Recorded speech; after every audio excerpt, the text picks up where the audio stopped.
சீலமார் பூசை என்று சொல்லி சொல்லுவோம். இது பெருமானுக்கு செய்யக்கூடிய பூசை.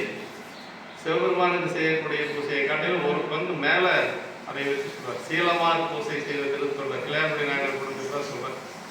அவ்வளவு சிறப்புடையது நம்முடைய அடியார் வழிபாடு என்று சொல்லி சொல்லுவது. நம்முடைய பிரண்மண்ட நாயனாருடைய புராணத்திலே அப்படிதான் சொல்றார். ஞானம் உய்ய நாம் உய்ய நம்பி சைவ நெருதியின் சீலம் உய்ய திருத்தொண்ட தொகைமுன் வாழ செடுவரைகள் ஓடமிடவும் உணர்வறியார்தாம் அடியார் உடன் நாம் உலது என்றால் ஆழம் அமுது செய்துகிறான் அடியார் பெருமை அறிந்தார் யார் என்று சொல்லி பிரண்மண்ட நாயனார் புராணத்தில் சேக்கிழார் பெருமான் சொல்றார். அது பிரண்மண்ட நாயனார் சுந்தரமூர்த்தி சுவாமிகள் திருமணமான புதிதில் ஆரூரில் உள்ள வருகின்ற பொழுது தேவாசிரிய மண்டபத்தில் அடியார் பெருமக்கள் நிரம்ப இருக்கிறாங்க. அந்த அடியார்களை நேரிலே சென்று வணங்குவதற்கு தனக்கு தகுதி இல்லை என்று சொல்லி ஒருவாறு ஒதுங்கி வருவார். ஏன்னா அவங்க எல்லாம் நேரில் போய் நிற்கிறதுக்கு நமக்கு என்னப்பா தகுதி இருக்குது அப்படின்னு சொல்லி அப்படி ஒதுங்கி வருவார். அதை பார்க்கிற பிரண்மண்ட நாயனார் எப்படி அப்படின்னா அவர் அடியார் வழிபாடு முதல்ல, அதற்கு பிறகுதான் ஆண்டவன் வழிபாடு. முதல்ல திருக்கூட்டத்தை வழிபாடு செய்யறது, திருக்கூட்டத்தை வழிபாடு செய்வதற்கு பிறகு இறைவனை வழிபாடு செய்வது. சுந்தரன் என்ன யாரையும் வணங்காத நேரம் கோயிலுக்குள்ள போகிறான் அப்படின்னா ஆரூர் பெருமானுடைய நண்பன் அப்படிங்கிறதுனால, தோழர் அப்படிங்கிறதுனால அவர் இருமாப்புல போறாருன்னு அவரும் நினைச்சுக்கிறார். ஆனால் அப்படியெல்லாம் இல்லை. அப்பதான் பிரண்மண்ட நாயனார் என்ன சொல்றாருன்னா, அடியாரை வணங்காத ஆரூரனும் பிறகு அடியாரை வணங்காத ஆர்வனை ஆட்பட்டு சிவபெருமானை புறங்க அப்படிங்க. ஒரு சமயத்துல சமயத்துடைய தலைவரே புறங்க என்று சொன்ன ஒரே ஒரு சமயம் சைவ சமயம் தான், அது எதுலையும் கிடையாது. அப்ப இது ஆரூர் பெருமானே புறங்கன்னு சொல்லும் பொழுது ஆரூர் பெருமான் சொன்னார், நான் அடியார் கூட தான்மா இருக்கேன், என்ன புறங்கன்னு சொல்றையே என்று சொல்லி சிவபெருமானே சொன்னதாக சேக்கிழார் பெருமான் அந்த சரியத்தில் சொல்றார். அடியாருடன் நாம் உலது என்றால் ஆழம் அமுது செய்தவரான் அடியார் பெருமை அறிந்தார் யார் என்று சொல்லி, அடியாருடைய பெருமைகளை யார் சொல்ல முடியும் என்று சொல்லி சேக்கிழார் பெருமான் கேட்பார். அது மாதிரி இந்த அடியார்களுக்கு அன்னபாலிப்பு செய்வதை ஒரு நீதியாக கொண்டு வாழ்ந்தவர் நம்முடைய இளையான்குடி நாயனார். உங்கள் பக்கத்தில் இருக்கக்கூடிய ஒரு பதி அப்படிங்கிறதுனால நாங்கள் எந்த சரியாக சிந்திக்கலாம் அப்படின்னு சொல்லி கலந்து பேசிக்கொண்டு வருகின்ற பொழுது இளையான்குடி நாயனார் பணம் சிந்திப்பு நேரம் இருக்கிறது மற்ற செய்திகள் ஏதாவது சொல்லலாம் என்று சொல்லி ஒரு எண்ணத்தினாலே ஒரு இளையான்குடி நாயனார் சொன்னதில் முதல் பாட்டில் என்ன சொல்றாருன்னா, அம்பன் நீடி அம்பலத்தில் நின்று ஆடுவார் அடி சூடுவார், தம்பிரான் அடிமை திறத்து உயர் மேன்மை தரித்துள்ளார், நம்பு வாய்மை நீடு சூத்திர நற்குலம் செய்த தவத்தினால் இம்பர் ஞானம் விளக்கினார் இளையான்குடி மாறனார் என்று சொல்லி முதல் பாட்டில் சொல்றார். அம்பொன் நீடி அம்பலத்தில் நின்று ஆடுவார் அடி சூடுவார், இதான் ரொம்ப முக்கியம். ஒரு அடியார்னா எப்படி இருக்கோம்னா ஆடிட்டு இருக்கிறாரு பாருங்க, அவருடைய திருவடி நம்ம தலைமையில் இருக்கணும், அதான் அடியார் கலங்கு.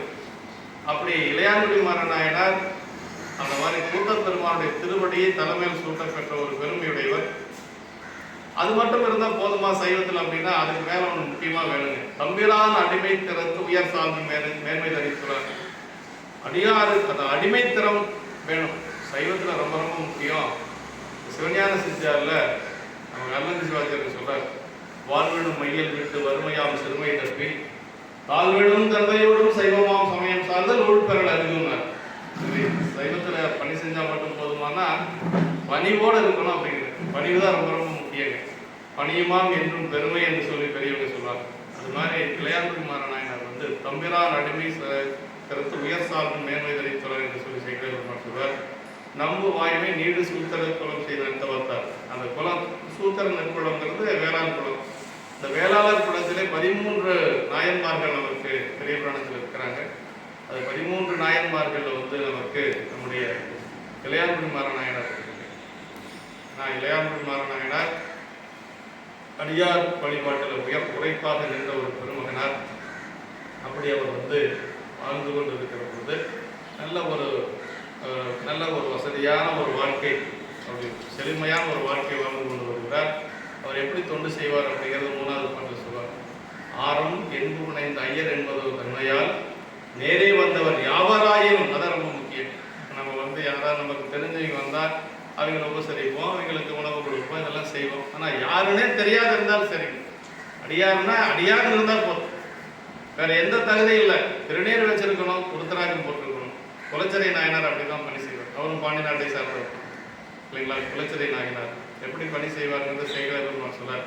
குறியில் 4 குலத்தவராயினும் நெறியில் அக்குலம் நீங்கினராயினும் அறிவில் சங்கரருக்கு அம்பர் எனப்பெறில் செறிவுற பணிந்தேத்திய செய்கையார் என்று சொல்லி சேகர பெருமான் அந்த சரியத்தில் சொல்றார். அதாவது மங்கையர்க்கரசியாவோட இருந்து பாண்டி நாட்டிலே சைவம் வளர்த்த ஒரு பெரும் தகை குலச்சிறை நாயனார். குலச்சிறை நாயனார் அம்மாவால் அவளை செய்திருக்க முடியுமாங்கிறது கேள்விக்குறிதான். ஏன்னா மன்னன் கணவன் வந்து சமண மதத்தை சார்ந்து இருக்கிறான். இப்ப யார் அவர்களுக்கு துணை அப்படின்னு பார்த்தா குலச்சிறை நாயனார் தான் துணை. குலச்சிறை நாயனாரை வைத்துக் கொண்டுதான் அத்தனை சிவப்பணிகளையும் அம்மா செஞ்சாங்க. அப்படி அந்த சரியத்துல சொல்வார், ஒரு அமைச்சரா இருந்தாலும் எப்படி பணி செய்வார் அப்படின்னா அந்த மாதிரி குறியில் 4 குலத்தவராயினும் 4 குலம் அப்படிங்கிறது அரசர், அந்தனர், வேளாளர், வணிகர். இதுதான் 4 குலம் தான். மற்றதெல்லாம் வந்து அதனுடைய உட்பிரிவுகள் தான். இது 4 குலம் தான். அந்த 4 குலத்தை சார்ந்தவர்களாக இருந்தாலும் சரி, அந்த குல ஒழுக்கத்திலே நீங்கியவர்களாக இருந்தாலும் சரி, அவங்க சிந்தையில சிவபெருமான் இருந்தா போதுங்க. ஒன்றும் இதுல அதாவது குலம் குணம் எல்லாம் பார்க்கணுங்கிற அவசியம் இல்லை. அடியாரா இருந்தாங்கன்னா சரி. அப்படிதான் அந்த சரியத்துல சொல்லப்பட்டிருக்கு. குறியில் 4 குலத்தவராயினும் நெறியில் அக்குலம் நீங்கினராயினும் அறிவில் சங்கரருக்கு அன்பர் எனப்பெறில் செறிவுற பணிந்தேத்திய செய்கையார். அவர் எப்படி தொண்டு செஞ்சார் அப்படின்னா, கணங்களாய் வரணும் தமிழராய் வரணும் என்று சொல்லி ஞானசம்பந்த பெருமான் தேவாரத்தில் சொல்ல ஒரு பதிகம் முழுக்க அடியார்களை வச்சு பாடிய ஒரு பெருமை மங்கையர்க்கரசியார் பதிகத்துக்கு தான் உண்டு. ஏன்னா ஒரு பாட்டில் மங்கையர்க்கரசியார், ஒரு பாட்டில் குலச்சிறையார், திருக்கடைக்காப்புல 2 பேர்த்தையும் பாடியிருக்காங்க. 6 முறை 12 முறை 2 பெருமக்களையும் பாடியிருக்காங்க. அதனால ஒரு அவ்வளவு சிறப்புடையவர் குலச்சிறை நாயனார். அவரும் அதான் சொல்றார். அப்பர் சாமிகள் தேவாரத்தில் அதான் சொல்லப்பட்டிருக்கு. இவரேனும் தாமாக விளாடத்திட்ட திருநீரும் சாதனமும் கண்டால் உள்கி அவர் தேவர் இவர் தேவர் என்று சொல்லி 2ஆட்டாதொழிந்தன்று ஈசன் திறமே பேணி கவராதே தொழுமடியார் நெஞ்சினுள்ளே கன்றாப்பூர் நடுதறியை காணலாம் என்று சொல்லி எப்படி பணி செய்யணுங்கிறது அப்பர் சாமிகள் தேவாரத்தில் சொல்றார். கன்றாப்பூர் பதிகத்தில் சொல்றார். எவரேனும் தாமாக ஆடத்திட்ட திருநீர் ஆறா இருந்தாலும் சரி, திருநீர் பூசிருந்தா சரி என்று சொல்லி அந்த சரியத்திலையும் சொல்லப்பட்டிருக்கு. இன்னொன்று சொல்லணும்னா நரசிங்கமுனை நாயனார் பணத்தில் சொல்லலாம். நரசிங்கமுனை நாயனார் பணத்தில் இன்னும் கொஞ்சம் மேலே போய் சேர்க்கலாம்னு சொல்ற.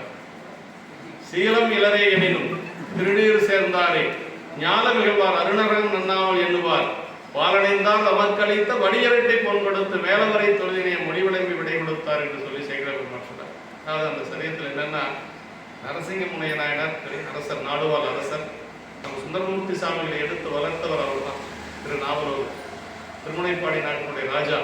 அவர் ஒவ்வொரு மாதமும் திருவாதிரை என்று அடியார்களை வீட்டுக்கெல்லாம் அமைச்சு பாத பூஜைகள் செய்து அவங்களுக்கெல்லாம் பொன் முடிப்பு கொடுப்பார், பொற்காசுகள் கொடுப்பார். அப்படி கொடுக்கிற பொழுது ஒரு நாள் எல்லா அடியார்களும் நிற்கிறாங்க திருவாதிரையில். ஏதோ அந்த உள்ளூர் அடியார் ஒருத்தர் வந்து இருக்கிறார். அவர் வந்து கொஞ்சம் ஒழுக்கம் இல்லாதவர், கொஞ்சம் அங்கங்கே எல்லாம் போகக்கூடியவர். அவரும் வந்து அந்த வரிசையில் நிற்கிறார். இவர் எதைய மாற்ற நினைக்கல. ஒரு எல்லாத்துக்கும் பாத பூஜை பண்ற மாதிரி பையனை செய்துட்டு வரார். பக்கத்தால் இருக்கக்கூடிய அடியார்கள் எல்லாம் யாரும் எதுவும் செய்யலை. அடியார்களுக்கெல்லாம் அந்த மாதிரி இல்லை.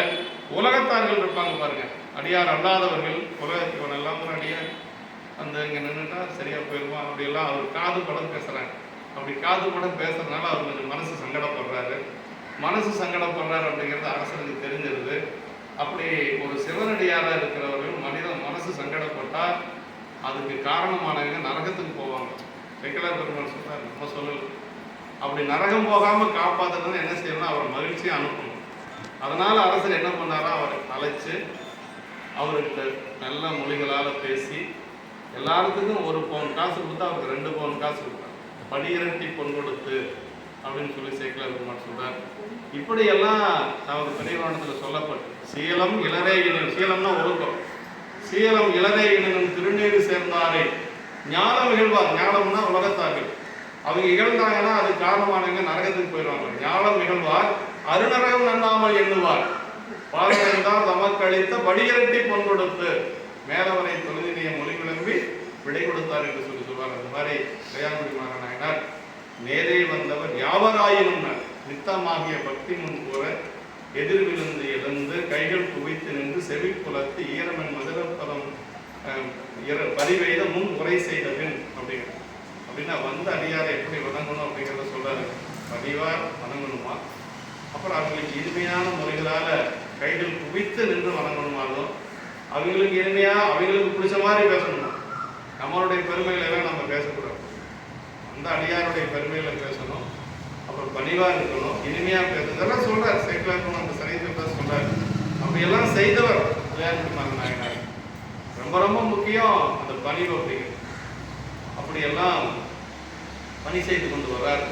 யார் அடியார்கள் வந்தாலும் சரி அழைத்து கொண்டு வந்து எப்படி அதை நம்ம அன்னம்பாளிப்புல அந்த பாட்டு பாடாத அன்னம்பாளிப்பு இருக்கார் கொண்டு வந்து மனை புகுந்து குலாபவாதம் விளக்கியே மண்டு காதலை நாதனத்தினை வைத்து அர்ச்சனை செய்தது முந்தினாலும் 6 சுவை நிறத்தின் ஒப்பில் அண்டநாயகர் தொண்டரிசையில் அமுது செய்ய அழைத்துள்ளார் என்று சொல்லி ஒவ்வொரு நாளும் அடியார்கள் அழைத்து கொண்டு வந்து வீட்டில் ஆசனத்தில் அமர்த்தி பாத பூஜைகள் செய்து குலாபபாதம் விளக்கிய அப்படின்னா, குலாபபாதம்னா மோட்சத்தை தரக்கூடிய திருவடிகள்.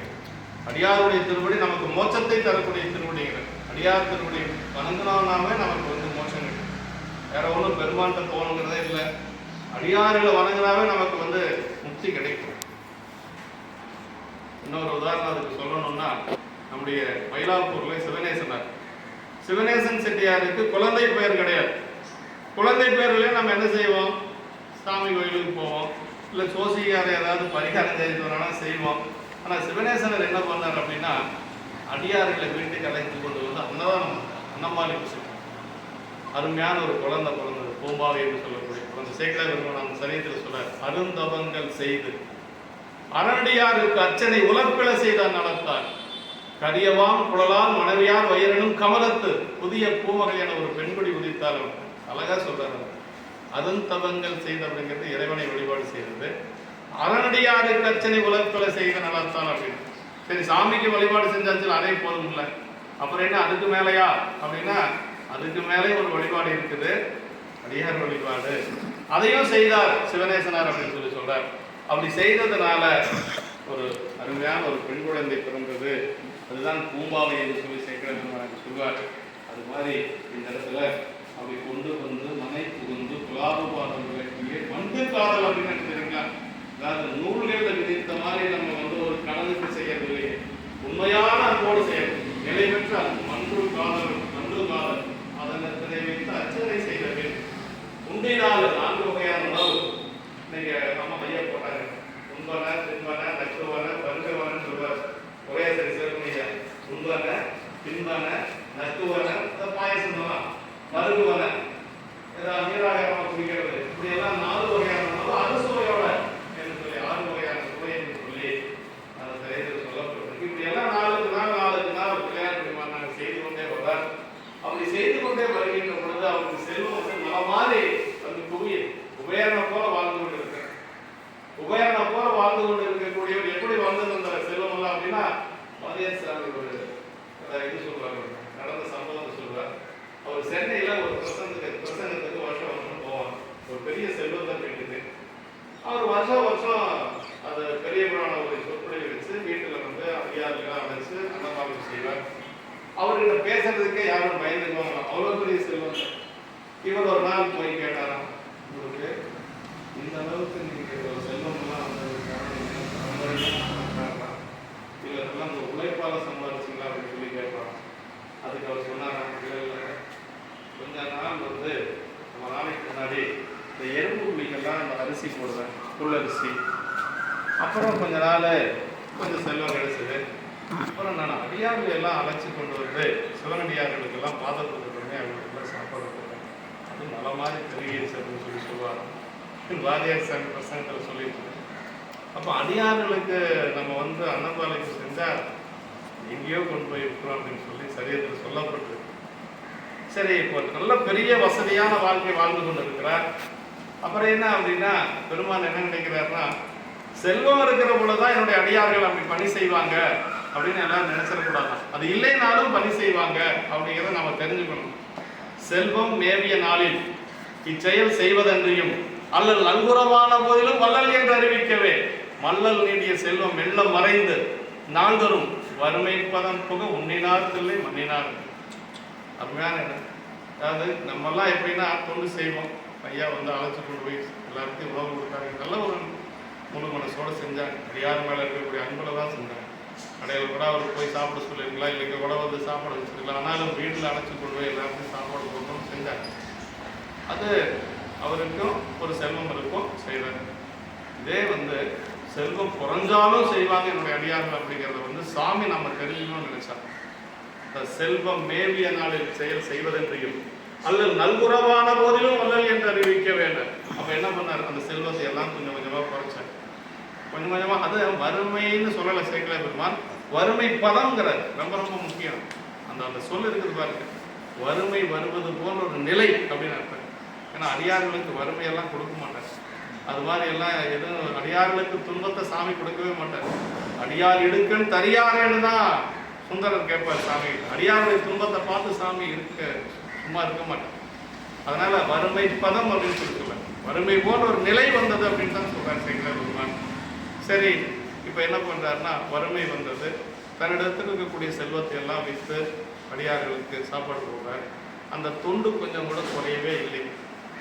தொண்டு கொஞ்சம் கூட குறையவே இல்லை, எப்பவும் போல செய்து கொண்டு இருக்கிறார். அவருக்கு சாப்பாட்டுக்கு இருக்குதா இல்லையா, அடியார்களுக்கு செய்கிறார், வர அடியார்களுக்கு செய்கிறார். இப்படி செய்துட்டு இருக்கிற பொழுது பெருமான் என்ன பண்ணார் அப்படின்னா, அவர் வீட்டுக்கு வர்றார்.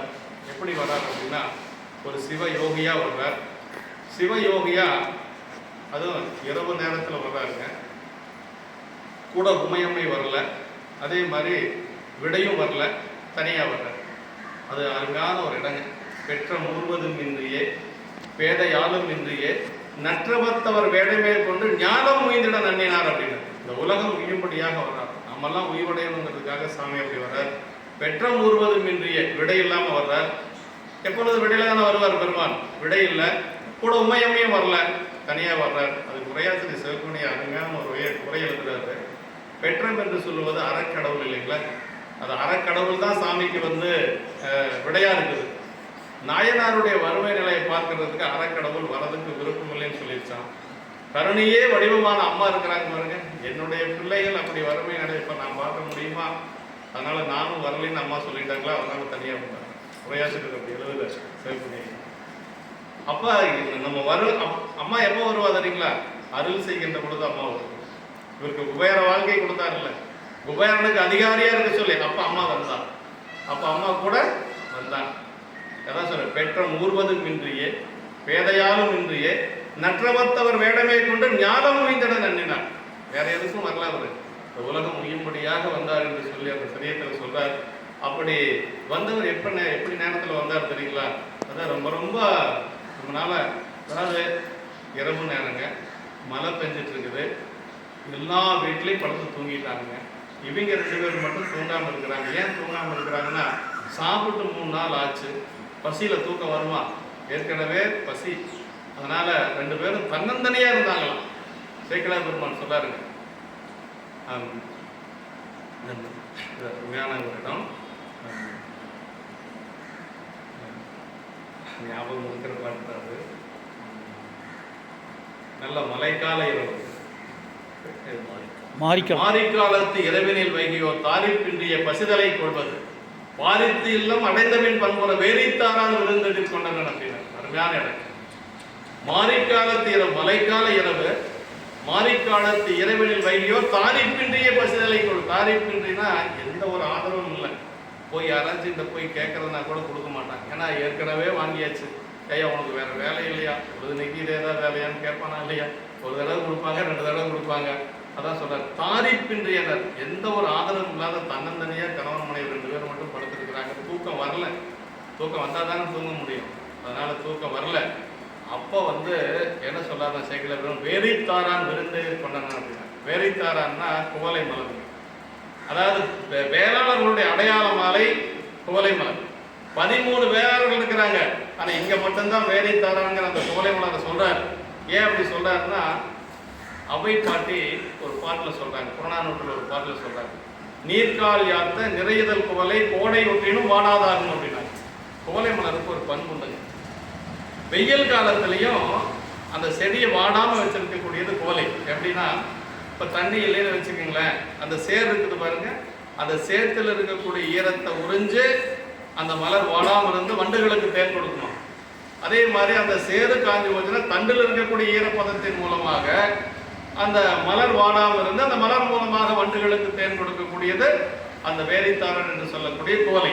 இப்ப தன்னை வருத்தி கொண்டு எவ்வளவு முடியுமோ அவ்வளவு வண்டுகளுக்கு தேன் கொடுக்கக்கூடியது அந்த குவளை மலர். அதனால இந்த இடத்துல சொல்றாரு 13 வேளாண் இருக்கக்கூடிய இடத்துல இந்த ஒன்னுல தான் வந்து அவர் வேரித்தாரன் என்று சொல்லி அவர் நாயனார் சொல்றார். அந்த நீர்கால் யாத்த நிறையதல் குவலை கோடை ஒற்றினும் வாடாதாகும்னு அவை பாட்டி பாடிடும். 226வது பாட்டு இன்னமும் புறநானூற்றில் வரும். இப்போ இந்த இடத்துல வேரித்தாரான்னு சொல்லி அவரை சொல்றார் நாயனாரன். சரி, எப்படி அமுது படைச்சாங்க அப்படின்னா அந்த மழைக்கால இரவுன்னு சொல்லுங்களேன், மலையில நனைஞ்சிட்டு அவர் வராருங்க. மலையில நனைஞ்சிட்டு நல்ல இரவு நேரம் ஒரு 10 மணி 11 மணிக்கு மேலே அவர் வர்றார். எல்லாம் கதவு அடைச்ச பாரித்து இல்லம் அடைத்தவின் பண்புறாங்க. பாரித்து இல்லம்னு பக்கத்தில் இருக்கக்கூடிய எல்லா வீடும் அடைச்சாச்சு. அங்கே யாரும் முடிச்சுட்டு கூட இல்லை. போய் யாராச்சும் ஏதாச்சும் கேட்கறதுனா கூட வழி இல்லை. 2 பேரும் அப்படி தன்னந்தனியாக இருக்கிறாங்க. இந்த நேரத்தில் வர்றாங்க. அப்போ தான் வந்து நல்லா நனைஞ்சிட்டு வர்றார். வந்தவர் பெருமான் தானே வர்றார். நனைஞ்சிட்டு வர்றார். நனைஞ்சிட்டு வந்தவர் என்ன செய்யணும்? முதல்ல துணியெல்லாம் கொடுத்து துவட்டி ஈர மேனியை நீக்கி இடம் கொடுத்து ஆற இன்னமது ஊட்டுதற்கு ஆசையாய் தாரமாதரை நோக்கி தபோதனர் தேரவே பசித்தார் செய்வது என்ன அப்படின்னு. அதாவது ஈரமேனியை நீக்கி நல்ல தலையெல்லாம் உலர்த்தி அவருக்கு ஒரு ஆசனத்தை கொடுத்து அப்படி அமரச் செய்து இப்போதான் வந்து கணவன் மனைவி 2 பேரும் கலந்துக்கிறாங்க. ஏன்னா வீட்டில் ஒன்றும் இல்லை, அவருக்கு எந்த ஒரு உபாயமும் தெரியல. எப்படி சாப்பாடு போட முடியும்? சாப்பாடு அவங்களுக்கே இல்லை. 2 நாளாக பட்டினியாக இருக்கிறாங்க. எப்படி போட முடியும்? அம்மா அப்பாத்து கேட்குற தார மாதரை நோக்கி அப்படின்னு. தார மாதரைன்னா நல்லா இந்த அம்மாவை பார்த்து கேட்குறாரு. தபோதனர் திறவே புசித்தார் செய்வது. தபோதரர்னா இந்த இடத்துல சேர்க்கணை உரை சொல்லுவார். தவத்தையே தனமாக உடையவர். தவத்தையே தனமாக உடையவர் என்னன்னா, தவம்னா என்னென்ன? சிவபூசிய தவம். யாரெல்லாம் சிவபூசம் பண்ணுறாங்களோ அவங்களாம் தபோதனர்கள். அதுக்கு திருமந்திரத்திலிருந்து ஒரு மேற்கோள் எடுக்கிறேன். திருமந்திரத்தில் 7ஆம் தந்திரத்தில் ஒரு பாட்டு இருக்குது. தண்டரு சிந்தை தபோதனர் தாம் மகிழ்ந்து உண்டது 3 புவனமும் உண்டது அப்படின்னு. தண்டரு சிந்தை தபோதனர் தாம் மகிழ்ந்து உண்டது. மகிழ்ச்சியா அடியாருங்க சாப்பிட்டா அது 3 புவனத்தில் இருக்கக்கூடிய ஆன்மாக்களுக்கும் போய் சேருமா? அது எப்படி அப்படி போய் சேரும்?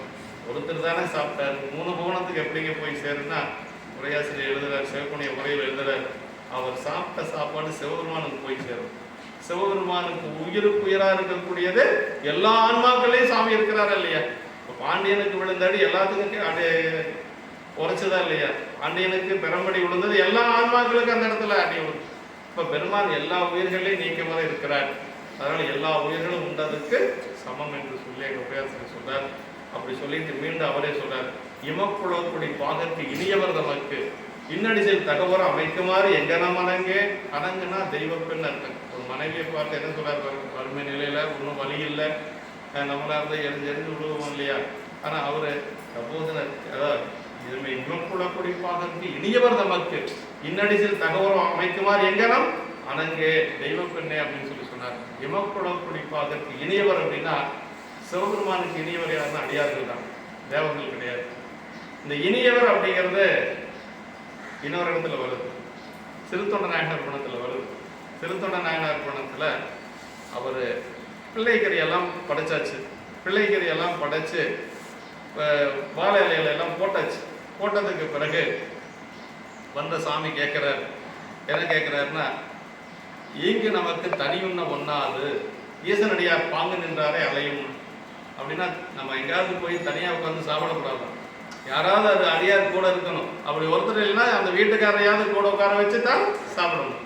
தனியாக உட்காந்து சாப்பிடக்கூடாது. இங்கு நமக்கு தனி உண்ண ஒண்ணாது. இதெல்லாம் பெரிய புராணத்தில் நமக்கு சேக்கடார் பெருமான் சொல்லக்கூடிய பாடம். தனி உண்ண ஒண்ணாது அப்படின்னு சொல்லி சொல்லுவார். ஈசன் அடியார் பாங்கு நின்றாரே அலையும். பக்கத்தில் யாராச்சும் அடியார் இருந்தால் சொல்லப்பா, உட்கார சொல்லப்பா அப்படின்னு சொல்லி சொல்றார். இவர் போய் தேடுன்னு தேடுறார். எல்லாம் அந்த ஊர் முழுக்க தேடினார். கடைசியை வந்து இகத்தும் பலத்தும் இனியாரை காணினார். அந்த இடத்துல ஒரு இனியார் வருது. அப்ப யார் இனியார் அப்படின்னா, சிவபெருமானுடைய அடியவர்கள் தான் இனியவர். இகத்தும் பலத்தும் இனியாரை காணி சகத்தில் யானும் திருநீர் இடுவாரை கண்டு இடுவேன் அப்படின்னு. சாமி மறு திருநீர் இடுவாங்க, அதை பார்த்து நானும் திருநீர் இடுவேன் சாமி அப்படின்னு சொல்லி உண்மை போல நீரிட்டார் யாரோட குன்பில் அப்படின்னு சொல்லி பெருமான் பக்கத்தால் உட்கார வைப்பார். அது திருநீர் வச்சதுனால சிவபெருமானுக்கு பக்கத்தால் உட்கார்ந்து சாப்பிட்ற ஒரு பாக்கிய சிறுத்தோட நாயனார்.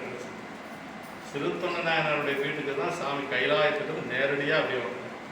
கண்டாததொரு வேட்கை பசியுடையாத அமைப்போல கண்டாரை சிறுத்தொண்டர் மனைவி கடிதன் என்று தொண்டனாருக்கு என்னாலும் சோரடிக்கும் கண்டார் பூந்தாரன் மனையில் உள்ளாரோ அப்படின்னு சொல்லி கேட்டார். அருமையான ஒரு இடங்க. மேலே கைலாயத்திலிருந்து வந்தாச்சு செங்காட்டங்குடிக்கு. செங்காட்டங்குடியில் வந்து பார்க்குறவங்க எல்லாம் கேட்குறாராம், சிறுத்தொண்டர் வீடு எங்க இருக்கு, சிறுத்தொண்டர் வீடு எங்க இருக்கு, யாரை பார்த்தாலும் கேட்குறாராம் சாமி. கைலாயத்திலிருந்து வழி தெரிஞ்சு வந்தவருக்கு செங்காட்டங்குடியிலிருந்து வீட்டுக்கு வழியாக தெரியாது. அப்படி அல்ல, இப்படி ஒருத்தர் இருக்கிறாருன்னு நம்மளாம் தெரிஞ்சுக்கணுமா? சாமியுடைய விருப்பம். திருத்தொண்டன் ஒருத்தர் இருக்கிறாரு எல்லாரும் தெரிஞ்சுக்கணும். அதான் அந்த இடத்துல தொண்டனாருக்கு என்னாலும் சோரடிக்கும் வண்டார் பூந்தாரான் மனையில் உள்ளாரோ. ஒரு நாளைக்கு 2 நாளைக்கு இல்லை, தினசரி ஒரு அடியாருக்கு சாப்பாடு போட்டு தான் அவர் சாப்பிடணும். அவர் இருக்கிறாரான்னு கேட்டாங்க. உடனே முதல்ல பணிப்பெண் வந்தா. பணிப்பெண் சந்தனத்தாதியார் வந்தா. வந்து சொன்னாங்க, அதாவது வந்தடைந்து வினவுவார் மாதவரே யாம் என்று வந்தது அடியார். சிவபெருமான் அடியார் தான் வந்திருக்கிறாங்க. மாதவரே யாம் என்று அந்தமை சீர் அடியாரை தேடியவர் புறத்தணைந்தார். எந்தம்மை உடையவரே அகத்துள் எழுந்தருளும் அப்படின்னு அந்த அம்மா. ஒரு பணிப்பெண்ணுக்கு இருக்கிற பக்குவம், என்னை ஆளாக உடையவரே நீங்க வீட்டுக்குள்ள வாங்க, அகத்துள் எழுந்தருளும் சொன்னார். அதுக்கு அவர் சொன்னாரு, மாதரார் தாம் இருந்த இடவகையில் தனிபுகிறோம். பெண்கள் தனியாக இருக்கிறத நாங்கள் வரமாட்டோம். நான் உத்தராபதியிலிருந்து வர்றோம், வடநாட்டிலிருந்து நான் வர்றேன். பெண்கள் தனியாக இருக்கிற இடத்துக்கு நாங்கள் வரமாட்டோம் அப்படின்னு சொல்லிட்டு போயிட்டு ராத்தி மரத்துக்கு கீழே இருக்கிற அங்கே வந்து என்னை பார்க்க சொல்ல அப்படின்னு சொல்லி. அப்படின்னா ஒரு உண்மையை நமக்கு அந்த இடத்துல சொல்ல, பெண்கள் தனியாக இருக்கிற இடத்துக்கு நம்ம போகக்கூடாது அப்படிங்கிறத அங்கே அறிவுறுத்துறேன். அப்படி அந்த சரிதத்தில் இனியார் அப்படிங்கிறது வருது. இங்கே அதே மாதிரி சிவக்குளக்குடி பாகற்கு இனியவர் நமக்கு பின்னணியில் தகவலை அமைக்குமாறு எங்கனமானங்கே அப்படின்னு சொல்லி கேட்டேன். அதுக்கு அம்மா சொன்னாங்க, அதாவது என்ன நினைக்கிறாங்கன்னா, நல்ல வளமா இருக்கிற பொழுது இப்படி யாரும் வரல, இந்த பாவி என்னுடைய ஒரு தீவனை என் செய்வேன் என்று சொல்லி. இருந்தாலும் அம்மா ஒரு உபாயம் சொல்றாங்க. சரி, நேற்று நீங்க வந்து வயல்ல போய் நெல்லை விதைச்சிட்டு வந்திருக்கிறீங்க, நல்ல மழை பெஞ்சதுனால அந்த மலையில வந்து அந்த நெல்லெல்லாம் அப்படி மிதந்துட்டு வந்திருக்கும். அதை அரிச்சு கொண்டு வந்து கொடுத்தீங்கன்னா வந்தவாறு எதை தக்கவாறு அந்த உண்மையெல்லாம் போக்கி நான் அரிசி ஆக்கி உணவு படைச்சு கொடுத்துட்றேன் அப்படின்னு சொன்ன உடனே அப்போ வந்துங்க அவர் பெற்ற மகிழ்ச்சி இருக்குது பாருங்க. அதாவது ஒரு ஒன்றும் வழியே இல்லைன்னு இருந்தவர் அம்மா ஒரு வழி எடுத்து கொடுத்துட்டாங்க. அதாவது ஒரு கணவன் மனைவி 2 பேர் இணைந்து எப்படி அந்த தொண்டு செய்யணுங்கிறத அந்த சரீரத்தில் தான் பார்க்கணும். பெண்கள் நிறையா இருக்கிறனால நான் சொல்றேன், கணவனுக்கு எப்படி துணையா அம்மா இருந்தாங்க அப்படிங்கிறது பெரிய. அப்ப அதை சொன்ன உடனே அவருக்கு ஒரு மகிழ்ச்சி ஏற்படுது. பெற்ற செல்வம் என பெரிதும் மகிழ்ந்துள்ளார். என்னைக்கோ தேடி வச்ச ஒரு செல்வம் கையில கிடைச்சா எப்படி இருக்கும்? எப்பவோ நாம சேர்த்து வச்சிருக்கிற ஒரு செல்வம் கையில கிடைச்சா எப்படி இருக்கு? அவ்வளவு மகிழ்ச்சி அடைஞ்சாராம் நம்முடைய இளையாங்குடி. பெற்ற செல்வம் என பெரிதும் மகிழ்ந்து சுற்று நீள்வயல் செல்லம் தொடங்குவார். அப்படியே ஒரு கூடைய தலைமையில வச்சுட்டு வயல்ல போனார். எப்படி அது ரொம்ப மைக்குழம்பு போன்ற இரவுங்க. அந்த மைக்குழம்பு போன்ற இரவு அப்படிங்கன்னா எதுவுமே தெரியாது. அந்த மின்மினி பூச்சிகள் பறந்து கொண்டு இருக்கிற அந்த வெளிச்சம் மட்டும்தான் தெரியுது. அப்படி பளிச்சுன்னு தெரியுது, வேற ஒன்றும் தெரியாது. ஆனா பல முறை நடந்து பழகினது தானே அந்த வயல், அவர் வயல் தானே, போய் நடந்து பழகினது. அதனால போய் அதையெல்லாம் அரிச்சு கூடையில வச்சு தலைமையில கொண்டு வச்சு அப்படி வந்தார். அப்படி வருகின்றது வந்த பொழுது வந்தபின் மனைவியாரும் வாய்தலில் நின்று வாங்கினார். அது வரைக்கும் அம்மா என்ன பண்ணிட்டு இருந்தாங்கன்னா வாசப்படியிலே நின்று இருந்தாங்க. வந்தபின் மனைவியாரும் வாய்தலில் நின்று வாங்கி அந்த சேற்றினை அலம்பி ஊற்றியும்பார். ஏன்னா நெல்லெல்லாம் சேராதானே இருந்திருக்கும். அதையெல்லாம் கழுவி அதற்கெல்லாம் ஊற்றுறதுக்கு பிறகு சொன்னாங்க, வெந்தளன் மூட்டை விறகில்லை என்ன மேலோ அந்தமில் மனையில் நீடும் அலைக்கணை அறுத்து வீழ்த்தார். விறகு இல்லைங்க சாமி, என்ன பண்றது அப்படின்னு சொல்லி அம்மா கேட்டாங்க.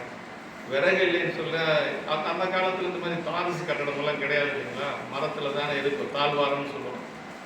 அது நாளைக்கு குடியிருக்கிறதுக்கு வீடு வேணும்னால அவர் நினைக்கல. இப்போ வந்து அடியாருக்கு முதல்ல சோறு போடணும், நாளைக்கு குடியிருக்கிறதுக்கு வீடு வேணும், அடுத்த போகத்துக்கு நெல் வேணும், அதெல்லாம் அவர் மனசுல எதுவும். இப்போ வந்திருக்கிற அடியாருக்கு சோறு போடணும், அது மட்டும்தான் அவர் சிந்தையில் ஓடிட்டு இருக்கு. அதனால வந்து வேகமா போய் அந்த மனையில் நீடும் அலக்கினை அறுத்து வீழ்த்தார் அப்படின்னு. அப்படி அந்த அளக்கு அப்படின்னா தாழ்வார், அதை அறுத்து கொடுக்குறார். அதை வச்சு அம்மா வந்து ஒரு வாரு நெல்லையெல்லாம் வறுத்து இப்படியெல்லாம் சோறு போட முடியுமா நினச்சி பாருங்க. நம்மளாம் முன்னாடி வந்துருக்கலாம் இல்லைங்க, என்னங்க இந்த நேரங்களா அப்படின்னு சொல்லி நம்ம சொல்லுவோம் இல்லையா. ஆனால் எல்லாம் இருக்குது, அரிசி இருக்குது, பருப்பு இருக்குது, எல்லாமே இருக்கும். ஆனால் நம்ம அப்படி செய்ய மாட்டோம். ஆனால் நாயனார் அப்படி செய்கிறாங்க அப்படின்னா அதுதான் நமக்கு அவங்களுக்கு இருக்கக்கூடிய வேறு. அதனால தான் வந்து செய்கிற அந்த வல்லவ பெருமான் சொல்றார், செயற்கரிய செய்வர் பெரியவர், சிறிய செயற்கரிய செய்யலாத. செய்யக்கூடிய அந்த செயலை கூட நம்ம செய்ய மாட்டோம், ஆனால் செய்யவே முடியாத செயலை கூட அவங்க செஞ்சு காட்டணும். அதுதான் பெரியார். அவங்க தான். அதனால தான் திருத்தொண்டர் புராணங்கிறது தான் என்னுடைய பெயர். பெரிய புராணங்க ஏன் பெயர் அப்படின்னா, பெரியவங்க அவங்கெல்லாம் நம்மளால செய்ய முடியாத செயலை செய்து காட்டிய பெரியவர்கள். அதனால தான் அதுக்கு பேர் பெரிய புராணம்னு பேர். பெரிய புராணம் அப்படிங்கிறது. அதுக்கு நூலுக்கு பேர் திருத்தொண்டர் புராணம். 10வது பாட்டில் சொல்றார், இங்கேதான் நாமும் கூறின் இவ்வுலகத்து முன்னால் தங்கிரல் மாக்கள் சிந்தையை சார்ந்து நின்ற பொங்கி இருளை ஏனை புறையிருள் போக்குகின்ற செங்கதிரவன் போலைக்கும் திருத்தொன்ற புராணம் என்பாம் அப்படின்னு. திருத்தொன்ற புராணம் தான் அதுக்கு பேரு. ஆனால் பெரிய புராணம்னா செயற்கரிய செயல் செய்ததுனால பெரிய புராணம் என்று சொல்லி அந்த நூலுக்கு பெயர். இப்போ அவர் வந்து அந்த மாதிரி சாப்பாடெல்லாம் தயார் பண்ணிட்டாங்க அம்மா. அப்புறம் என்ன காய்கறியெல்லாம் வேணும் இல்லையா, சாப்பாடு மட்டும் வெறும் சாப்பாடே போட முடியும். ஒரு கறிக்கினி என் செய்வோம் என்று இறைஞ்சினார் கணவன் ஆகுங்க. ரொம்ப அருமையான எனக்கு செஞ்சு கேட்டாங்களா அம்மா. இறைஞ்சுதல் அப்படின்னு ரொம்ப பதிவாக கேட்கணும். காய்கறிலாம் காய்கறி எல்லாம் ஒன்றும் இல்லை, எப்படி சோறாங்க, எப்படி குழம்பு அப்படிலாம் கேட்கணும். கறிக்கினி என் செய்வோம் என்று இறைஞ்சினார் கணவனாரே அப்படி செஞ்சு கேட்டாங்களாம், பதிவாக கேட்டாங்களாம். அப்போ தான் வந்து கொல்லப்புறத்தில் அந்த வீட்டுக்கு பக்கத்தில் அந்த குடிநிரம்பாத அந்த வாச பழிமுதல் பறிப்பார் போல பறித்தவை கறிக்கு நல்க அப்படின்னு. அந்த முளப்பு கீரையெல்லாம் ஒவ்வொன்றா பிடுங்குறாரு.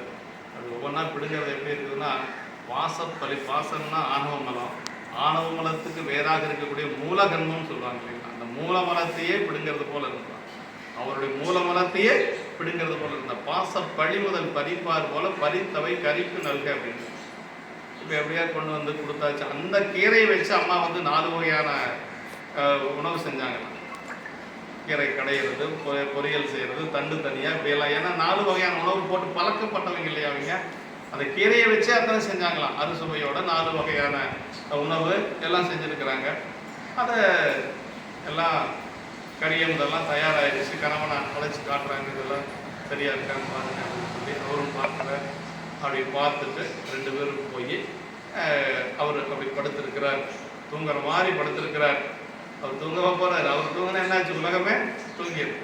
அதனால அவர் போய் அங்கே போய் 2 பேரும் அவருக்கு முன்னாடி இன்னும் வணங்கி சொல்றாங்க, அழுந்திய இடரில் நீங்கி அடியனேன் உய என்பால் எழுந்தருள் பெரியோ இந்த அமுது செய்த அருகை என்று தொழும்பனார் உரைத்த போதில் சோதியா எழுந்து தோன்ற செலுந்தது மனைவியாரும் தொண்டரும் திகைத்தர் என்றார் அப்படின்னு. அதனால அருமையான தொழும்பனார்னா அடிமைன்னு அர்த்தம். நாயனார் எப்படி இருந்தாராங்க, தொழும்பனார் உரைத்த போதில் அப்படியே அங்க அடிமையா இருக்கிறார். அழுந்திய இடரில் நீங்கி. நமக்கு இருக்கிறது பெரிய துன்பம் என்ன தெரியுங்களா, பிறவி துன்பம் தான். அந்த பிறவி துன்பம் நீங்கணும்னு என்ன செய்யணும், அடியார்களுக்கு நாம் பூசை செய்யணும். அறந்தை தீர்க்கும் அடியார் மேனிமேல் நிறந்த நீற்றொழி யார் நிறை தூய்மையால் புறந்த அஞ்செழுத்து ஓசை புடிதலால் பரந்தாயிரம் பார்க்கடல் போடுவது திருக்கூட சிறப்பு. தேவாசிரி மண்டபத்தில் இருக்கக்கூடிய அடியார்கள் சொன்னார் சேக்கிழார் பெருமாள். அறந்தை தீர்க்கும் அடியவனார் அப்படின்னா நம்முடைய பிறவி துன்பத்தை தீர்க்கக்கூடிய அடியார்கள் அப்படின்னு. தேவாசிரி மண்டபத்தில் போய் அடியாரில் ஒரு முறை வணங்கிட்டோம்னா நமக்கு வந்து பிறவி போயிடும். திருவாரூரில் 7ஆம் தேதி தேரோடு.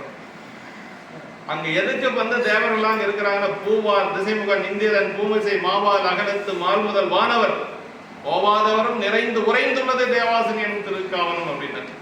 திருமால் பிரம்மா இந்திரன் மற்றும் உள்ள தேவர்கள் எல்லாரும் அங்கே காத்து கிடப்பாங்களா. ஏன்னா அங்கே இருக்கக்கூடிய அடியார்களை வழிபாடு செய்யறது. ஏன் அவங்கள வழிபாடு செய்தால் பிறவி நீங்கிறோம் அப்படின்னு சொல்லி. அதான் அறந்தை தீர்க்கும் அடியவர் மேனி மேல் அப்படின்னா. அறந்தைனா துன்பம் இருக்கிறது. அறந்தைகட புகழையர்வோ நமது செய்ய திருமுலைப்பால் சுரந்தளித்த சிவகாம சுந்தரி பொங்கலல் போற்றின. அறந்தைனா துன்பம் இருக்கிறதே, பெரிய துன்பம் பிறவி துன்பம். அந்த பிறவி துன்பம் நீங்கணும்னு என்ன செய்யணும், அடியார்களை வணங்கணும், அடியார்களை கண்ணம்பாளிப்பு செய்யணும். உலகத்திலேயே சிறந்த தொண்டு என்னன்னா அடியார் கண்ணம்பாளிப்பு செய்யறதுன்னு. பூசைகள்ல உயர்ந்தது சிவபூசை தான், அதுக்கு மேல பூசை கிடையாது. சிவபூசை தான் உயர்ந்தது. அடியார் தொண்டு அதை விட ஒரு படி மேல சொல்லலாம். இப்போ சொல்ற அழுந்தி இடரில் நீங்கி அடியனேன் உயிரியன்பால் எழுந்தருள் பெரியோர் இந்த அமுது செய்த அல்க என்று தொழும்பனார் உரைத்த போதில் அப்படி சொன்ன உடனேயே சாமி அப்படி ஜோதிப்பலமா நிற்கிறார்.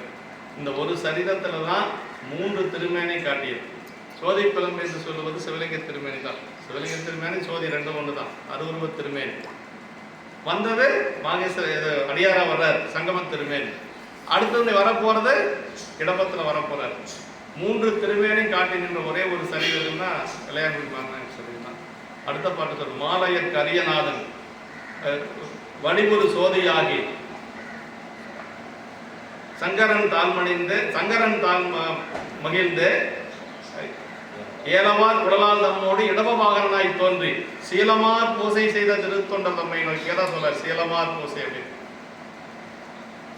அடியார் பூசைக்கு என்ன பேர் தெரியுங்களா? சீலமார் பூசை. சீலமார் பூசை செய்த திருத்தொண்டர் தம்மை நோக்கி சொல்றாரு பாருங்க. அடியாருக்கு ஒரு அண்ணம்பாலுக்கு ஏழ்மை நிலையில வறுமை நிலையில செஞ்சதுனால அவருக்கு கிடைத்த பதம் என்ன தெரியுங்களா? குபேரனுக்கு அதிகாரியா இருக்கு சொல்றாரு. குபேரன் வந்து இனிமேல் ஏதாவது செய்யறேன்னா இளையாருடைய நாயனார்ட்ட கேட்டுதான் செய்யணும். இந்த 23 பாட்டையும் நம்ம மனப்பாடம் பண்ணால் குபேர வாழ்க்கை வாழலாம். நீங்கள் ஒன்றும் பணம் பெரும் பதிகமெல்லாம் படிக்க வேண்டாம். இளையான்குடி மாறனார் பணத்தை படிங்க, தினசரி படிங்க, வாரத்தில் ஒரு நாள் படிங்க, குபேர வாழ்க்கை கிடைக்கும். உறுதி சேக்கலா பெருமானுடைய திருவாக்கு. இப்போதான் 2 பேர் திட்ட ஜோதி பிளம்பா நிற்கிறார்.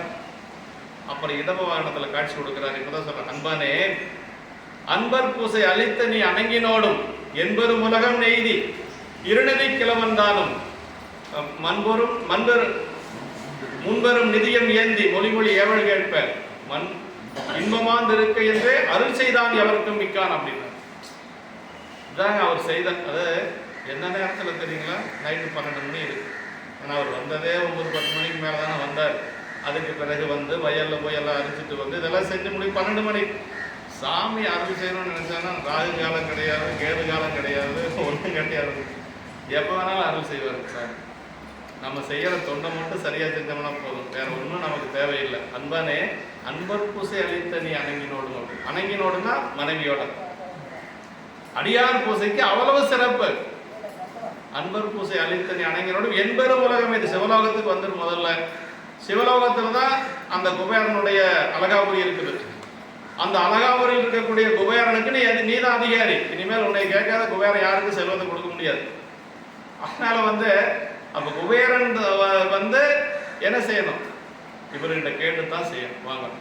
அப்படி ஒரு நிலையை நம்முடைய இளையான்குடி மாறநாயனாருக்கு திருவள்ளாறு நமக்கு கிடைச்சதுக்கு என்ன காரணம்னா அவர் செய்த அடியார் பூசை அப்படிங்கிறது தான். அப்புறம் இப்போ எத்தனையோ தொண்டு இருக்கலாங்க, ஆனால் இந்த அடியார் வழிபாடு அடியார் தொண்டு அப்படிங்கிறது ரொம்ப ரொம்ப முக்கியம். அதை மண்ணெனில் பிறந்தார் பெரும்பயன் மதிசூடும் மன்னலார் அடியாதமை அமுது செய்வித்தல் கண்ணினால் அவர் நல் விழா பொழிவு கண்டார்கள் உண்மையாமலில் உலகம் முன் வருகன உரைப்பார். ரெண்டு சொல்றார். இந்த உலகத்துல பிறந்தவனுடைய 2 பயன். ஒன்று அன்னம்பாலிப்பு, அடியார்களுக்கு அன்னம்பாலிப்பு செய்யறது. இன்னொன்று இந்த விழா, இந்த மாதிரி எல்லாம் குடமுழுக்கு, இந்த மாதிரி விழாக்களை எல்லாம் பார்க்கிறது. இதுல என்ன ஒரு இது பெரிய புராணம் இப்படி சொல்லுது. ஞானசம்பந்த பெருமான் தேவாரம் எப்படி சொல்லுது தெரியுங்களா? மட்டிட்ட புன்னையங்கான மணமையிலே கட்டிட்டம் கொண்டான் கபாலீச்சரம் அமர்ந்தான் ஒட்டிட்ட பண்பின் உருத்திர பல்கணத்தாருக்கு அட்டிட்டல் காணாத போதையோ பூம்பாவாய். முதல் பாட்டு இல்லைங்களா? அட்டிட்டல் அப்படின்னா சாப்பாடு போடுறது, அடியார்களுக்கு அன்னம்பாலி. அதை பார்க்காத போயிட்டியே அப்படின்னு சொல்லி ஞானசம்பந்த பெருமான் பூம்பாவை பார்த்து அந்த எலும்பும் சாம்பலுமாக இருக்கக்கூடிய அந்த குடத்தை பார்த்து பாடுறார். எத்தனையோ விழாக்கள் இருக்குது. 10 சைவத்தில் 10 விழாக்கள் இருக்கு. அந்த முதல் பாட்டுல அட்டிட்டல் காணாது போதிய அடியார்களுக்கு அன்னம்பாலிப்பு சேர்ந்து பார்க்காத போயிட்டேன்னு பாடுறார். அடுத்த பாட்டுல 9 பாடல்கள்ல வந்து ஒவ்வொரு விழாவா சொல்றார். தைப்பூசம் காணாது போதிய பூம்பாவாய், ஆதிரை நாள் காணாது போதிய பூம்பாவாய், கார்த்திகை விளக்கீடு காணாத போதிய பூம்பாவாய், உருத்திரநாள் காணாது, இப்படி ஒவ்வொரு விழாக்களா சொல்றார். 9 விழாக்களை சொல்றார். அப்ப சிவனுடைய உரை என்ன சொல்றார் அப்படின்னா, அடியார் அன்னம்பாலிப்பை சொன்ன ஒரு பாடல் சிவபெருமானுடைய விழாக்களை சொன்ன 9 பாடல்களுக்கு ஒத்தது அப்படின்னு எழுதுறார் உரையாசிரியர். வேற யாரும் எழுத முடியாது, சிவகணியனால மட்டும்தான் எழுத முடியும். அடியாருடைய அன்னம்பாலிப்பை சொன்ன ஒரு பாடல் சிவபெருமானுடைய 9 திருவிழாக்களை சொன்ன பாடலுக்கு ஒத்தது அப்படின்னு சொல்லி உரையில் இருக்கிறார். தக்க அன்பர்கள் அது வரைக்கும் வரலையா? வேதங்கள் அடைத்த கதவை திறப்பதற்கு தகுந்த அன்பர்கள் இதுவரைக்கும் யாரும் வரல. அதனால யாராலையும் திறக்க முடியல. ராஜகோபுரத்தை வழியா போக முடியல. பின்னாடி சுத்தி சுத்தி வந்து வழிபாடு செய்யறாங்க. ஞானசம்பந்த பெருமான் நாவுக்கரசன் போறாங்க 7ஆம் நூற்றாண்டுல. ஏன் இப்படி எல்லாம் வராங்கன்னு கேட்கிறாரு ஞானசம்பந்த பெருமான். சாமி, அது வேதங்கள் எல்லாம் வழிபாடு செஞ்சு அடைச்சிட்டு போயிருச்சு, அந்த கதவை திறக்க முடியல சாமி அப்படின்னு. அப்படிலாம் இல்லை. அபிமுக திருவாயில் வழியாகவே சென்று பெருமானை வழிபாடு செய்வது, பின் வழியாக சென்று வழிபாடு செய்யக்கூடாது என்று சொல்லி ஞானசம்பந்த பெருமான் உறுதியா சொல்றார். அப்பதான் பக்கத்தில் இருக்கக்கூடிய அப்பர் சாமியை பார்த்து, அப்பரே கதவும் திறக்க பாடுமின் அப்படின்னாரு. சொன்ன உடனே அப்பர் சாமி சொன்னா அப்படி அங்க ஞானசம்பந்த பெருமான் சொன்னா அப்படியே கேட்பார் அப்பர். அப்பர் சாமிகள் என்ன தெரியுங்க, ஞானசம்பந்த பெருமான குருநாதரா வச்சிருந்தார். பல இடங்கள் என்னால சொல்ல முடியும். 3வது சந்திப்பில் ஒரு ஆதாரம் இருக்கு. 3வது சந்திப்புல ஞானசம்பந்த பெருமான் வருகிறார் அப்படிங்கிற செய்தி, திருப்பந்தூர்ஜிக்கு வரார் அப்படிங்கிற செய்தி நாவுக்கரசு பெருமானுக்கு வந்துடும். நாவுக்கரசு பெருமான் என்ன செய்யறாருன்னா, அவர் போய் எதிரில் சென்று வரவேற்கணும். அந்த இடத்துல சொல்றார், அந்தனர் சூலாமணியார் புந்துருத்தி கணித்தாக வந்தருளும் பெருவார்த்தை வாகீசர் கேட்டருளி நந்தம்மை உடையவரை நாம் எதிர் சென்று இறைஞ்சுவது முந்தைவினை பயன் என்று முகமலம் அகமலமார் அப்படின்னார். உடையவர்னா யாரு? குருநாதர் தானே. அப்ப நான் ஞானசம்பந்த பெருமானை நாவுக்கரசு பெருமான் குருநாதராக ஏற்றுக்கொண்டார். அதுதான் உண்மை. அப்படி அவர் சொன்ன உடனேயே அவர் பாட ஆரம்பிச்சிட்டார். பண்ணின் நேர்மொழி ஆளுமை பங்கரோ மண்ணினால் வளம் செய்மறை காடரோ கண்ணினாலுமை காண கதவினை என்னமாக திறந்தல். அந்த பதிக அருமையான ஒரு பதிக. ஓதவமூர்த்திகள் இருக்கிறாங்க.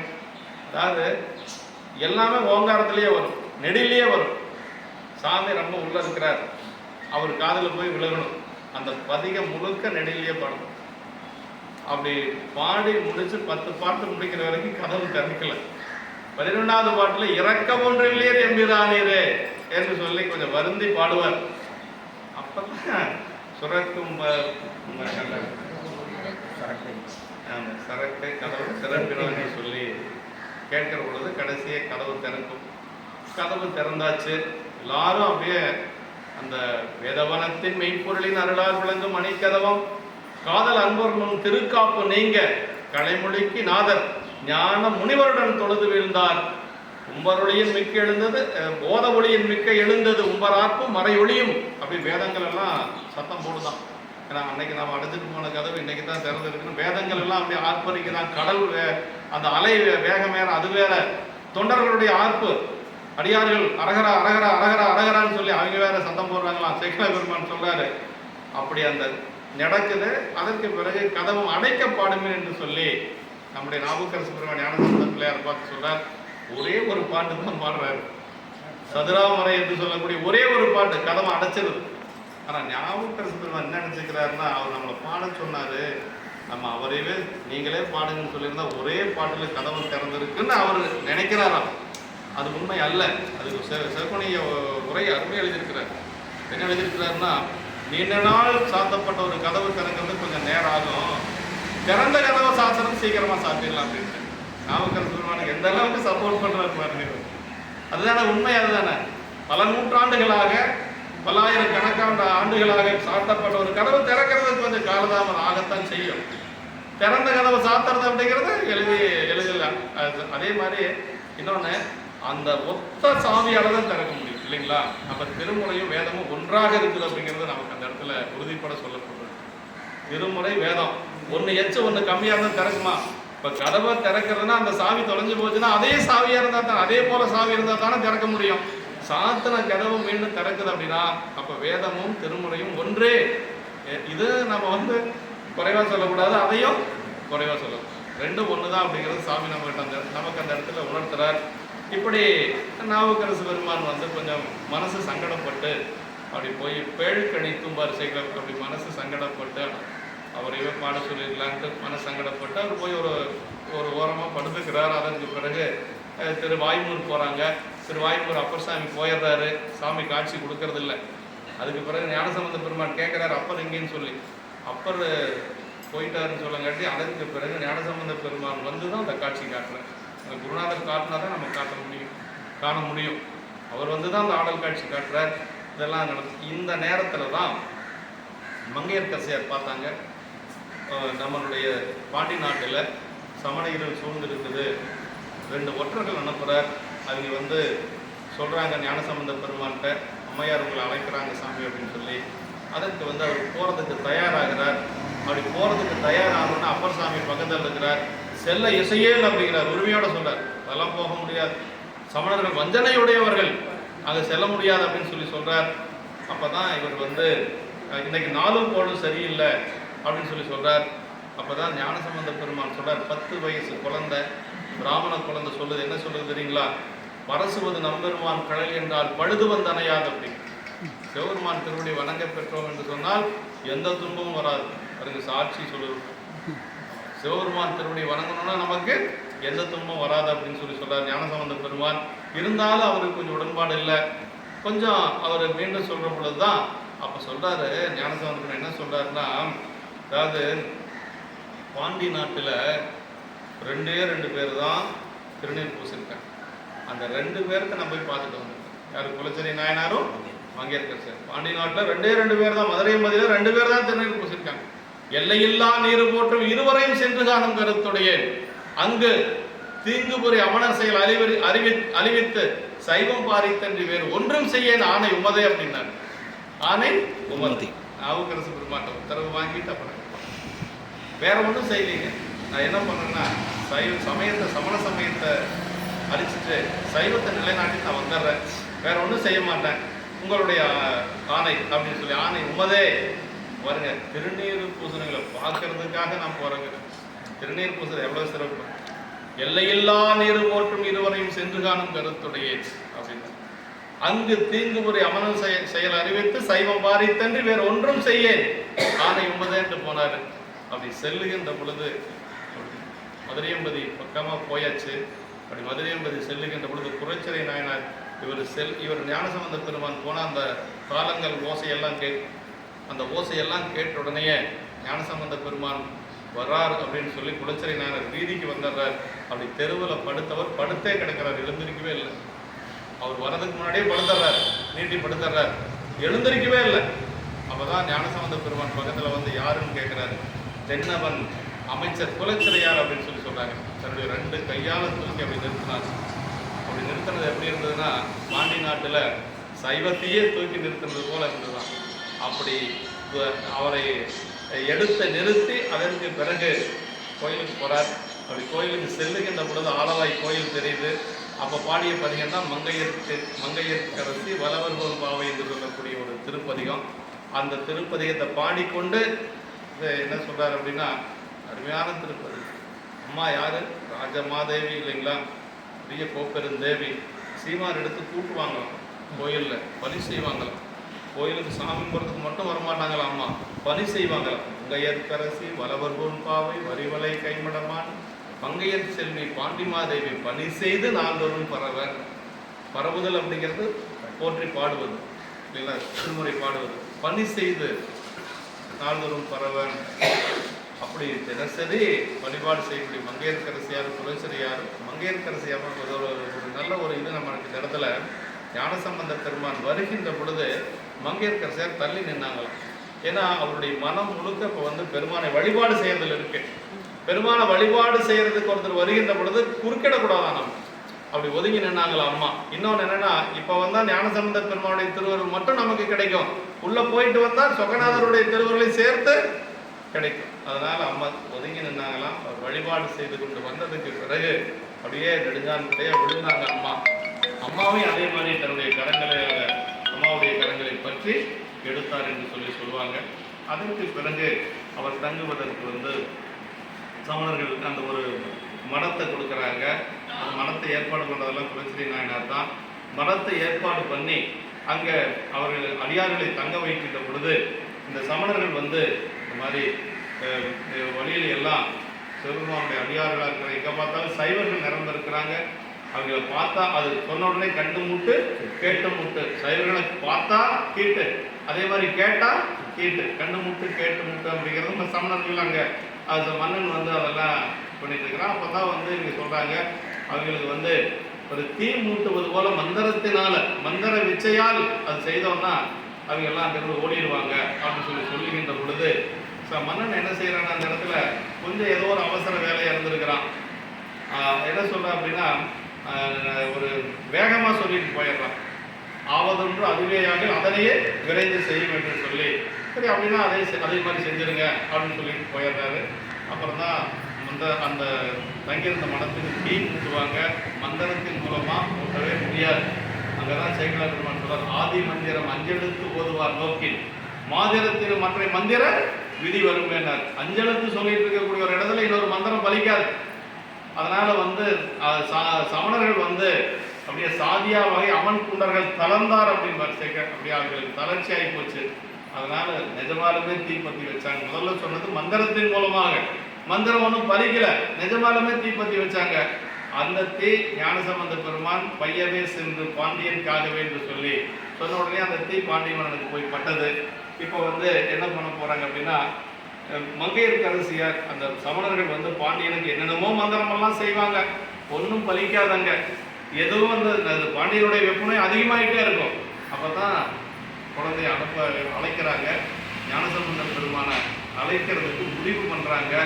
ஆனால் மங்கையர்க்கரசியார் அம்மாவுக்கு ரொம்ப ரொம்ப மனசில் பயம். இந்த சமணர்கள் ஏதாவது அந்த குழந்தைக்கு செஞ்சுட்டாங்கன்னா என்ன செய்யறது, எப்படி இது, ஏன்னா மன்னன் இப்போ சமணர்கள் பக்கம் இருக்கிறதுனால அம்மாவும் குலச்சரியாக ஒரு முடிவு பண்ணாங்களாம். அதான் அந்த இடம் ரொம்ப அருமையான இடங்க. என்ன முடிவு பண்ணாங்களாம், இந்த குழந்தைக்கு ஏதாவது ஒரு துன்பம்னா நம்மளால ஒன்றும் செய்ய முடியாது, ஆனால் நம்ம என்ன செய்யலாம், 2 பேரும் உயர விட்டுறலாம்னு முடிவு பண்ணாங்க. யாராவது அப்படி செய்ய முடியுமா? இப்போ யாருக்காவது அடியார்களுக்கு நம்ம என்ன வேணாலும் செய்யலாம், உயர விடுவோமா? ஆனால் அம்மா நினைச்சிருக்கிறா, மானியார் தாமும் மஞ்சி வஞ்சக புலையர் நாங்கள் இனமே செய்ய வல்லார் செய்வதென்று எண்ணி நாமும் ஞான சம்பந்தர் தம்பால் நன்மை அல்லாது செய்யும் ஊனம் அடையில் யாமும் உயிர் துறந்து ஒளிவதென்றார் அப்படின்னார். 2 பேரும் உயிரையே விட்டுறலாம் அப்படின்னு சொல்லி முடிவு பண்ணாங்களாம். இதை வைத்து கொண்டுதான் சிவபிரகாச சுவாமிகள் நான்மணி மாலையில் சொல்றார், இலை வளர்ந்த பொய்கை எடுத்து அழுதல் கண்டு முளை சுரந்த அன்னையும் நீ நிலை விளந்த பொங்கை சுரந்த அழிப்போல சம்பந்தா இங்கு உயர்ந்தால் யார் சொல் எனக்கு அப்படின்னா, ஞானசம்பந்த பெருமான் குளக்கரையில் நின்று அழுது கொண்டிருக்கிற பொழுது அம்மாவுக்கு திருமுலை சுரந்தது. அது கூட எப்படி சுரந்தது அப்படின்னா, சாமி சொன்னார், அந்த குழந்தை அழுகுது, அந்த குழந்தைக்கு துணை முறைகள் கொடுக்கின்ற இன்னடிசில் பொன்வள்ளத்து கலந்து விட்டுன்னு சாமி சொன்னார். 2 தனங்கள் இருக்கக்கூடிய திருமுறை பாலை கடந்த அந்த குழந்தைக்கு குடும்பம் சொல்லி சொன்னதனால அம்மாவுக்கு தனம் சுரந்தது இல்லைங்களா? அதான் சொல்ற, இலை படர்ந்த பொய்கை எடுத்து அழுதல் கண்டு முளை சுரந்த அன்னையோ, இந்த செய்தியை சொன்னாங்களாம் மங்கையர்க்கரசியாருக்கு. மங்கையர்க்கரசியோட தனம் சுரந்தலாம் கேட்கல. அந்த சிவபிரகாச சுவாமி சொல்றார், இதை கேள்விப்பட்டாங்களாம் மங்கையர்க்கரசியார், அப்படி ஒரு குழந்தையா என்று சொல்லி அம்மாவுடைய தனம் சுரந்தது என்று சொல்லி சிவபிரகாச சுவாமிகள் பாடுறார். இந்த தாய் சிறந்தவளா அந்த தாய் சிறந்தவளா என்று சொல்லி அங்கே சிவபிரகாச சுவாமிகள் கேட்கிறார். எல்லா தாயோட சிறந்ததும் அந்த தாய் தான் இல்லைன்னு சொல்லலை. இந்த இடத்துல யார் அப்படின்னா மங்கையர்க்கரசியாருடைய அன்பு கொஞ்சம் மேலும் இருக்குது என்று சொல்லி சொல்லுவாங்க பெரியவங்க. அப்படியெல்லாம் அன்பு செய்தவர் மங்கையர்க்கரசியார். இதில் ஒரு சிறப்பு என்னன்னா, குலச்சரி நாயனர் மங்கையர்க்கரசியார் பேசிட்டு இருக்கிறாங்களாம், இந்த வெப்ப நோய் ஞானசம்பந்த பெருமான் வந்தால் நீங்கும் அப்படின்னு சொல்லி பேசிட்டு இருக்கிறாங்களாம். அந்த சொன்ன ஒரு பாண்டியனுடைய அந்த காதுக்குள்ள இவங்க ரொம்ப மூர்ச்சித்து கிடக்கிறான் பாண்டியன். அதை எந்திரிக்க முடியாத அளவுக்கு இருக்கிற பொழுது இந்த ஞான சம்பந்தங்கிற அந்த சொல்லு மட்டும் காதுக்குள்ள போயிடுது. அப்படி காதுக்குள்ள போன உடனே கொஞ்சம் பயிற்சி நீங்கிருச்சான், பேசுறதுக்கு ஆரம்பிக்கிற அப்படின்னா ஞான சம்பந்த பெருமானுடைய அந்த மந்திரம் இருக்குது பாருங்க, அந்த சொல் மந்திரம், அந்த நாம மந்திரம், அது சேக்கிழார் அங்க சொல்றார், மீனவன் செவியனோடு மெய்யுணர்வு அளிப்போர் போற ஞான சம்பந்தன் எனும் நாம மந்திரமும் செல்ல ஆனபோது அயற்சிதனை நீங்கி மாற்றம் ஒன்று உரைக்கல் விட்டான் அப்படின்னு சொல்லி. அப்படின்னா அப்படி குருநாதருடைய அந்த மந்திரம், அந்த நாமம் அஞ்செழுத்து மந்திரத்துக்கு சமம். ஞான சம்பந்தர் அப்படிங்கிறது அஞ்செழுத்து தான் வரும், நாவுக்கரசர் அப்படிங்கிறது அஞ்செழுத்து தான் வரும், நம்பி ஆரூரர் அப்படிங்கிறது அஞ்செழுத்து தான் வரும், மணிவாசகர் அப்படிங்கிறது அஞ்செழுத்து தான் வருங்க. புள்ளி வச்செழுத்தை நீக்கிறணும், திரு போடக்கூடாது. மணிவாசகர், நாவுக்கரசர், ஞானசம்பந்தர், நம்பி ஆரூரர், அப்போ அஞ்செழுத்து தான் வருது. என்ன அஞ்செழுத்து மந்திரமாக இருக்கக்கூடியது அவர்களுடைய திருநாமம் என்று சொல்லி இந்த அளவுக்கு வாய்ப்பு கிடைத்ததுக்கு மிக்க நன்றி. நாங்கள் வந்தது குடமுழுக்காகத்தான் வந்தோம். அதனால் உங்களை எல்லாம் சந்திச்சதில் எங்களுக்கு ஒரு பெரிய மகிழ்ச்சி. வந்த இடத்துல ஏதாவது ஒரு நல்ல செய்திகளை சிந்திக்கணுங்கிறதுனால ஒரு வாய்ப்பாக அமைந்தது என்று சொல்லி அவருடைய திருவடிகள் எல்லாம் பலமுறை வணங்கி, நீங்கள்லாம் எங்கள் ஈரோட்டுக்கு வரணும். எங்கள் ஈரோட்டில் 63 வழிபாடு அந்த விழா நடக்குது. ஆடி மாதம் சுந்தரருடைய குரு பூஜையொட்டி அதே மாதிரி மார்கழி திருவாதிரை ஒட்டி 10 நாள் ரொம்ப சிறப்பாக இருப்பாங்க. வழிபாடெல்லாம் அவசியம் நீங்கள்லாம் ஒரு முறை வர வேண்டும் என்று சொல்லி விண்ணப்பமாக வைத்துக் கொண்டு அவருடைய திருவடியெல்லாம் வணங்கி அமைகின்றோம். என்றும் இன்பம் பெருகும் இயல்பினால் ஒன்று காதலில் உள்ளம் மங்கிட மன்றுடா அடியார் அவர் வான்புகள் நின்றதெங்கும் நிலவி உலகலாம். வான்புகள்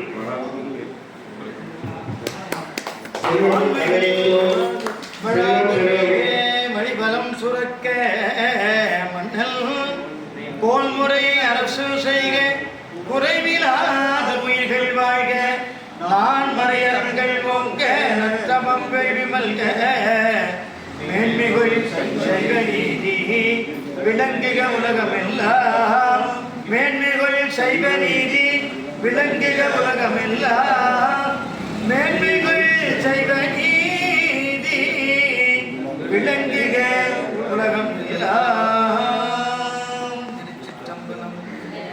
ஆறாவது சிவம்